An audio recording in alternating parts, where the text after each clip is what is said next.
My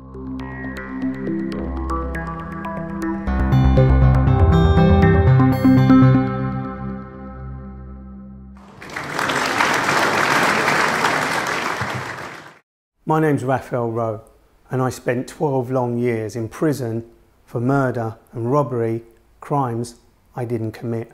I want you to imagine that you are me. You're 20 years old. You're in your flat, in your bed, sleeping. All of a sudden you hear loud noises. You're woken up. You go to investigate the noises. You wonder if somebody's broken into your flat. And what you're faced with is men in balaclavas pointing guns at you. These are not criminals. This is the police. You're thrown on the floor and your hands are cuffed behind your back with plastic cuffs. You're dragged out of your flat, put into the back of a police van and taken to a police station. You're then interrogated about murder and a series of robberies. You're being accused of crimes you know you didn't commit. Then you're charged with that murder and those robberies and you're sent to prison. But not just any prison. You end up in a prison within a prison. You're 20 years old. When I entered the prison, I walked through the normal population where they house most of the prisoners in this old Victorian nick. And I went up some iron stairs and they banged the door. The slot opened. A man looked out. "One on," they said. They shut the slot, opened the door. I stepped inside with 2 prison guards. And they shut that door before they opened another door. And then I walked inside the prison within a prison. And what that means is that this prison, this confined space, is built inside a prison for the country's most dangerous prisoners. And I'd become one of the most dangerous prisoners in the country. In that cell, I had my head in my hands and I wanted to cry. I was 20 years old in a man's prison within a prison. There was a window up in the wall. 3 sets of bars. It let in little light. There was no toilet and no sink. There was a chamber potty that I was expected to pee and poo in every day, which I did for the next 18 months. I'd empty it when they'd open my cell door alongside a number of other prisoners as we went to the slop out area and we'd slop out. So all this pee and poo was being tipped into the same space. Imagine the smell. I'd eat my meals in my cell. And the only other time I'd be allowed out of my cell was to go and exercise, and that was in a 20 by 20 cage. I stood in the number 1 court at the Old Bailey, charged with murder and robbery with 2 other men, 2 other black men. The victims of the crimes had described the perpetrators as 2 white men and 1 black man. Yet 3 black men stood in the dock accused of these crimes and then were convicted of these crimes, despite the victims' descriptions of the perpetrators. I was sentenced to life imprisonment, never to be released. At the time, the media were calling for hanging to be brought back. And if it had been, I would have been hung, and I wouldn't be here sharing my story with you today. I didn't conform to the regime, which made it even harder for me, because every time the screws or the prison officers opened my cell door and demanded that I go to work or demanded that I do something like rehabilitation, I'd refuse. I'd refuse because I couldn't accept that I was in prison for a crime that I didn't commit. So I fought back, physically, mentally, psychologically, and for that I'd face the consequence. They would drag me down to the isolation block or the segregation block. They'd give me a kicking and then they'd leave me stripped naked and left in my own blood and bruises. The psychological scars and the physical scars I endured during those 12 years in prison were difficult. And that happened so many times, I become hardened to what it was like being isolated and segregated. So it's one thing being confined in a prison within a prison. It's one thing to be held in maximum security cells. It's another thing to be in the dark belly of the beast, in the segregation unit, where there is no one but just you, a cardboard table and chair, and an iron bed. And I'd spend years over the years in isolation, in segregation, suffering because I was an innocent man not accepting my fate. The only way to fight my wrongful convictions was with a pen and piece of paper. Today you have the internet, you have access to smartphones and other bits of technology. You never get those in prison, but at the time I was in prison it was only pen and paper, and that's what I'd use day after day. I'd read the documentation that said I was a guilty man. Every line of every document over and over again, looking for bits of evidence that I could present to my lawyers to help me fight my conviction.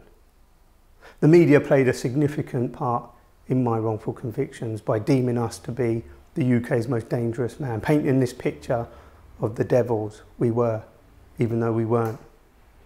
And so I knew the only way to get people to support my wrongful conviction was to get the media to write about my wrongful conviction. And so I embarked on a journalism course. To use the media, I needed to understand the media, and that's exactly what I did. Among all this, there was one thing that kept me going. I'd wrote to the journalist, I'd started to engage, they started to engage and ask questions about my conviction. But there was nothing more powerful than the hope I had within myself that one day my convictions would be overturned. And that hope turned to reality when in July 2000, the Court of Appeal recognised after 12 years that I'd been wrongly convicted and set me free. And that was a frightening moment. Mobile phones didn't exist when I went to prison. The internet didn't exist when I went to prison. Not like it does today. So when I walked out of the Court of Appeal and I shouted as loud as I could. I was 20 when I went to prison. I'm 32 now. All those years gone, never to get them back. It was really difficult for me when I came out of prison because I'd lost the ability to do the things that you acquire just growing up. I spent the whole of my 20s locked up in prison, and so I'd lost the ability to develop relationships with people. I knew the insides and the outsides of prisoners. The manipulative prisoners, the vulnerable prisoners, the most dangerous and most fearful prisoners, people I had to live with day in, day out to survive during my time in prison. But I didn't know how to interact with normal people. I had to relearn those skills. I had to re-socialise myself back into society. And that was really difficult. It still is really difficult. When you spend the length of time that I did confined in a square space, you don't forget that. I went on to lead a very successful career as a journalist, and I used the meticulous skills I learned when I was in prison, fighting my wrongful convictions, reading every document and every line, using the paper and pen to help others when I got out, working on social justice issues and criminal justice issues, highlighting other miscarriages of justice. That became my weapon. That's what I used to inform people about other people's suffering or situations that were unfair. So although I wouldn't wish those 12 years on anybody, it's what made me who I am today. It built the character in me to make me the success that I am today. And what does that mean? That means I can share the hope that I cultivated during those years in prison and give it to other people. During lockdown, there were lots of people suffering far more than other people. We can't complain. It could be worse. We can look out the window. We can see the green. I couldn't. For 12 years, all I could see was the sky. I couldn't see the green. The only thing in front of me was a concrete wall.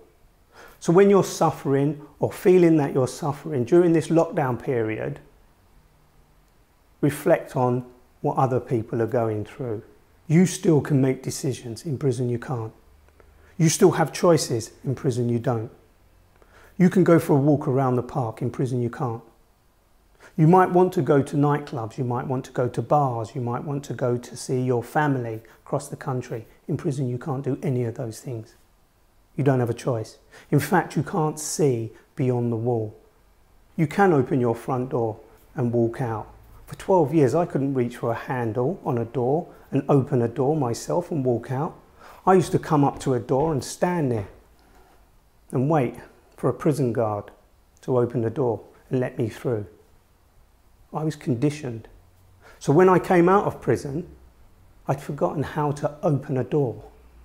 That's the psychological traumas of prison. What happened to me more than 20 years ago now. But I still live with the psychological and physical scars of my time in prison. But I don't let it hold me down. In the same way I would suggest that you today don't allow the past year or 2 years of lockdown, isolation, lack of socialisation hold you back? Because there is a way through it. We do get back to normal. We do start to do things that we weren't able to do previously because of our circumstances. And then it all becomes normal again. I'm a dad. I'm a husband. My life has changed. And my message to you is your life will change as you come out of lockdown.